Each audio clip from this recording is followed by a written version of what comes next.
Terus makrifat.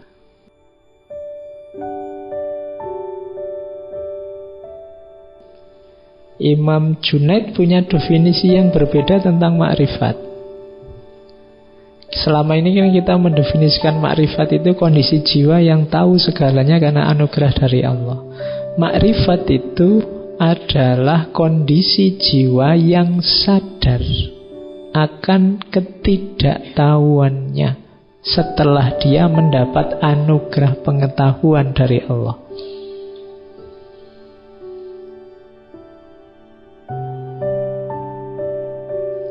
Jadi kan kita ini kan pengetahuannya palsu semua, duniawi semua, maya semua.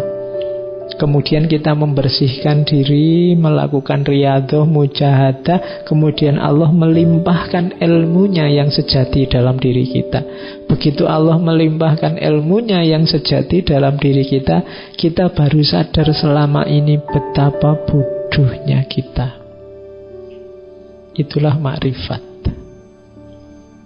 Jadi kondisi jiwa yang sadar akan kelemahannya, akan kebodohannya setelah dia mendapat anugerah ilmu, anugerah pengetahuan dari Allah. Kan ada juga orang yang oleh Allah diberi ilmu, diberi anugerah pengetahuan, tapi tidak muncul Allahnya kan. Muncul egonya, muncul kesombongannya, muncul. Berarti jiwanya belum jiwa yang makrifat. Kamu belajar terus paham, merasa wah pinter aku sekarang, masih ada akunya. Wah ngerti aku sekarang, masih aku. Jadi masih tidak memunculkan Allah. Nah itu berarti kalian belum makrifat. Kalau sudah makrifat, itu dapat pengetahuan, justru yang muncul Allah dan kesadaran betapa lemahnya kita. Betapa kita ini tidak tahu apa-apa. Pengetahuan kita kan selalu pengetahuan yang terbatas, lokal, sejauh yang kita pahami, sejauh yang kita jangkau. Sementara pengetahuan dari Allah itu luas, tidak terbatas ruang, tidak terbatas waktu.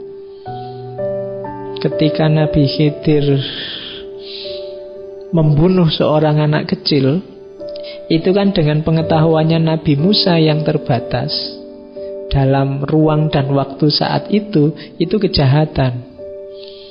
Tapi Nabi Khidir yang dapat ilham langsung, dapat wahyu langsung dari Allah, pengetahuannya meluas dari segi ruang dan waktu. Maka dia bisa melihat di masa depan anak ini adalah sumber bencana bagi orang tuanya, bagi lingkungannya. Maka dibunuh dia sekarang itu keuntungan untuk yang akan datang. Ini pengetahuan semacam ini tidak bisa kalau hanya mengandalkan kita manusia. Butuh Allah. Kesadaran semacam ini, kesadaran makrifat. Kalau hanya pakai Nabi Musa saja, ya ngertinya sekarang, di sini, saat itu, dalam situasi itu, maka membunuh anak kecil kejahatan. Tapi semakin luas ilmu kita, semakin menjangkau segalanya dari sisi ruang dan waktu, ternyata membunuh itu dimaknai sebagai kebaikan. Merusak kapal juga ternyata kebaikan ketika tahu di depan nanti kapal ini akan terancam dirusak dan dirampas oleh orang lain. Maka dirusak kecil dulu biar yang mau merampas tidak tertarik. Itu kan pengetahuannya melampaui ruang, melampaui waktu saat itu. Sementara kita manusia, pengetahuan kita tidak bisa keluar dari ruang dan waktu saat ini. Oke, itu makrifat namanya dalam pandangan Imam Junaid. Nah, ada lagi sahu. Iya. Kalau ini level yang berat sebenarnya bagi seorang sufi. Tadi kan level riyadhah semua, makrifat, musyahadah, macam-macam fana, baqo. Setelah kesadaran Allah ini beres, biasanya memang orang kembali lagi pada kesadaran sebelumnya. Namanya sahu, kembalinya seorang sufi pada kesadarannya yang awal setelah sebelumnya mengalami fana. Inilah saatnya untuk hidup yang sebenarnya dengan kebersihan hati hasil fana tadi di tengah masyarakat. Mungkin saatnya dakwah, saatnya menulis, saatnya mengajar, saatnya memberdayakan orang lain. Itu level sahu. Allah mengembalikan sufi kepada keadaannya semula agar dia dapat menjelaskan bukti-bukti dari rahmat Tuhan kepadanya. Inilah saatnya cahayanya ditampakkan pada orang lain. Makanya ada sufi-sufi di sekitar kita yang oleh Allah dibawa ke level ini. Biar kita mengenali keberadaannya, kita bisa terpancar oleh cahayanya, kemudian kita tertarik untuk mengikuti beliau. Cuma ini berat bagi sufi-sufi, itu lebih enak tidak ada yang kenal. Makanya banyak sufi yang kalau dibongkar kesufiannya beliau tidak berkenan. Karena begitu orang tahu dia sufi, akan sangat berat menjaga levelnya, level kedekatannya, level kebersihannya. Jadi kita harus berterima kasih pada para sufi yang mengizinkan dirinya dikenali, sehingga kita bisa belajar dari mereka. Ini perjuangan sangat berat bagi para sufi. Karena kalau tidak ada orang yang tahu, lebih mudah untuk menjaga kebersihan dirinya. Tapi begitu banyak orang yang tahu, dia akan berat.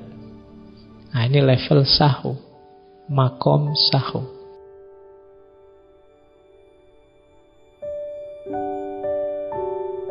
Oke, itu ajaran-ajarannya. Jadi kita bisa menggunakan tadi yang di depan untuk alat kita muhasabah. Saya ada bahan satu, muhasabah. Hari ini kan banyak orang umroh, banyak orang haji ngantri sampai puluhan tahun. Ini muhasabah untuk teman-teman, siapa tahu ada yang mau umroh, mau ke tanah suci. Satu ketika Imam Junaid ini ada tamu orang yang baru haji. Cuma orang ini galau. Saya itu baru haji, bahkan sebenarnya sudah bolak-balik haji. Tapi kok tidak ada yang berubah dalam hidup saya. Terus Imam Junaid memberi pertanyaan-pertanyaan yang oleh orang itu semuanya dijawab tidak. Itulah sebenarnya kuncinya kenapa hajinya tidak maksimal efeknya untuk kehidupannya. Itu saya ringkas dialognya. Ini muhasabah bagi teman-teman yang mau haji. Yang pertama, pertanyaannya ini: apakah Anda berjanji akan meninggalkan dosa-dosa saat meninggalkan rumah untuk pergi haji? Orangnya jawab tidak. Nah, yaitu nanti kenapa kok hidupnya tidak berubah meskipun bolak-balik haji. Pertanyaan kedua, saat dalam perjalanan biasanya kan ada transitnya, ini berhenti sebentar. Kalau Indonesia ya paling tidak ada nginepnya lah di asrama haji 1 malam. Apakah saat itu Anda memikirkan tentang usaha untuk mencapai kedekatan dengan Allah? Merancang tidak? Kira-kira nanti kalau di tanah suci saya mau melakukan amal ini untuk bisa lebih dekat dengan Allah. Jawaban orangnya tetap tidak. Saat melakukan ikhram, mengenakan pakaian ikhram dan melepas semua pakaian biasa, ada niat tidak Anda untuk membuang semua perilaku buruk menjadi lebih baik? Tadi sambil nyopot baju, pakai baju ikhram itu, saya biasanya bohong, besok saya tidak akan bohong lagi. Aku biasanya malas, besok aku tidak akan malas lagi. Ada niat itu tidak? Yang keempat, saat wukuf di padang Arafah dan bersimpuh memohon pada Allah, apakah Anda merasakan bahwa Allah hadir dan menyaksikan dirimu? Yang kelima, saat datang ke Musdalifah, apakah Anda berjanji untuk menaklukkan hawa nafsu jasmania? Yang keenam, Anda merasakan keindahan ilahiyah apa saat tawaf? Atau jangan-jangan itu hanya olahraga saja, muter sampai 7 kali. Yang ketujuh, ketika sa'i, ada hikmah apa yang Anda ambil? Nilai dan tujuan yang Anda maksud apa dengan segala jerih payahnya sa'i? Ada pelajaran apa? Kalau tidak ya hasilnya cuma jerih payah tadi, payah dan capek. Yang kedelapan, saat Anda berkorban menyembelih hewan, apakah Anda juga mengorbankan nafsu egois untuk menapak jalan Allah? Yang kesembilan terakhir, saat Anda melempar jumroh, apakah Anda bertekad membuang jauh kawan dan nafsu busukmu? Dan semuanya jawabannya tidak. Makanya terus Imam Junaid ngomong, kalau gitu diulangi, tunaikan haji lagi. Kalau di Indonesia berarti ya 30 tahun lagi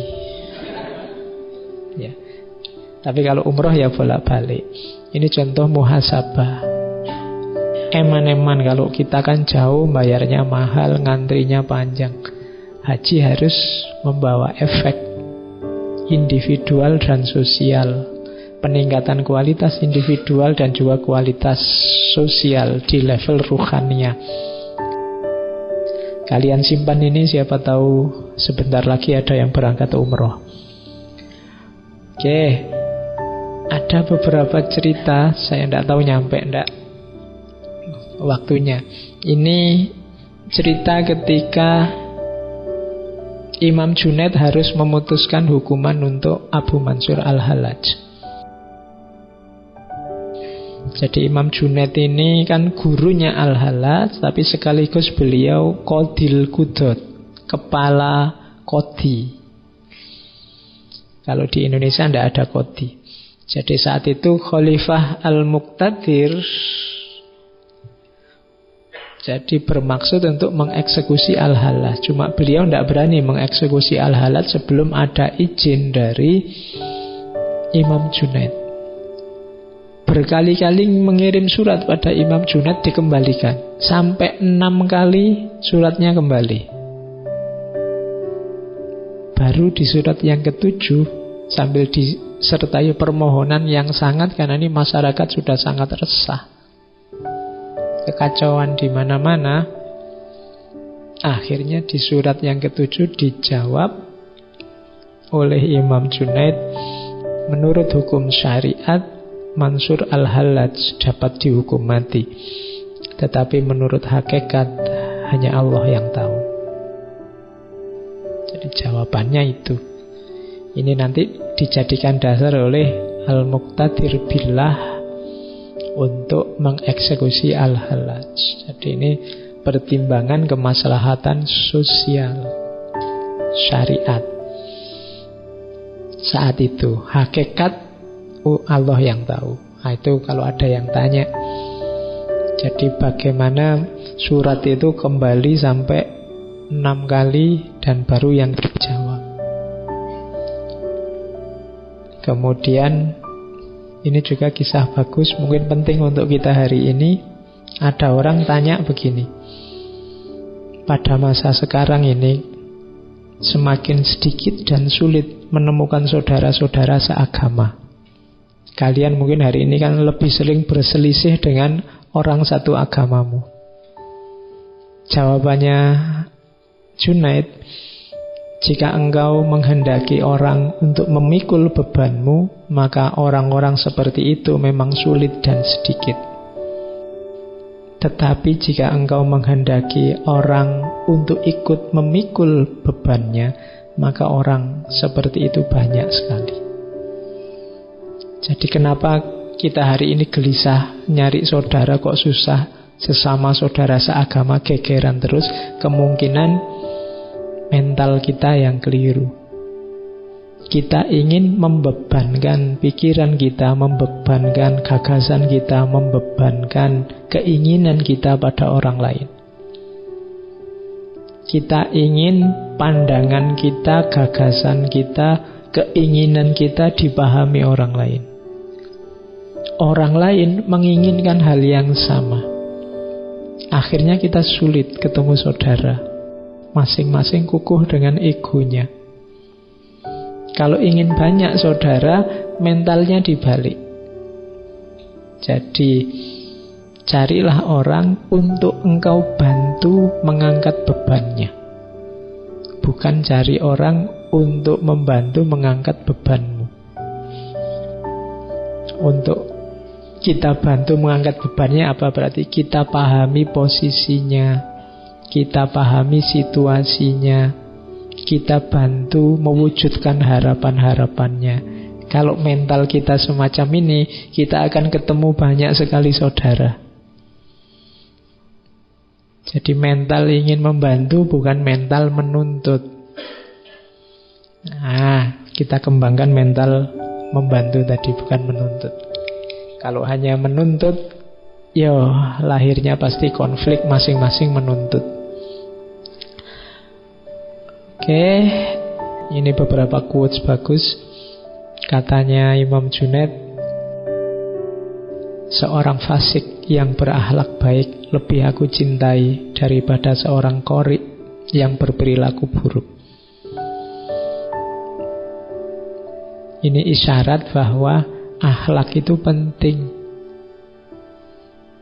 Orang yang dosanya banyak, fasik, tapi akhlaknya bagus, itu biasanya memang lebih dicintai orang lain daripada qori, orang yang ngerti agama tapi akhlaknya buruk. Akhlak buruk itu yang dia sebarkan hanya kesulitan, mafsadat, kerusakan. Biasanya kurang dicintai. Makanya kalau bisa qori yang akhlaknya baik. Nah, ini lebih manfaat. Kemudian makan bersama-sama itu ibarat menyusu bagi bayi. Maka lihatlah dengan siapa kalian makan bersama. Ini kehidupan sosial ya. Kalian bersama siapa, ikut siapa, kelompokmu apa. Itulah tempat kalian menyusu. Menyusu ilmu, menyusu pengetahuan. Perhatikan pada siapa, dalam hal apa kalian menyusu. Kemudian seorang hamba dapat diangkat pada kedudukan yang tinggi di sisi Allah walaupun amal dan ilmunya sedikit, dengan sebab 4 perkara. Kalau kita merasa amal kita sedikit, kita merasa ilmu kita juga sedikit, kalau ingin derajat kita tinggi, lakukan 4 hal. Murah hati, rendah hati, dermawan, dan berakhlak baik. Ini bisa menyaingi orang-orang yang ilmunya luas dan amalnya juga banyak untuk meningkatkan derajat kita. Ada 3 hal bagi orang awam yang dapat menjadi hijab dari Allah.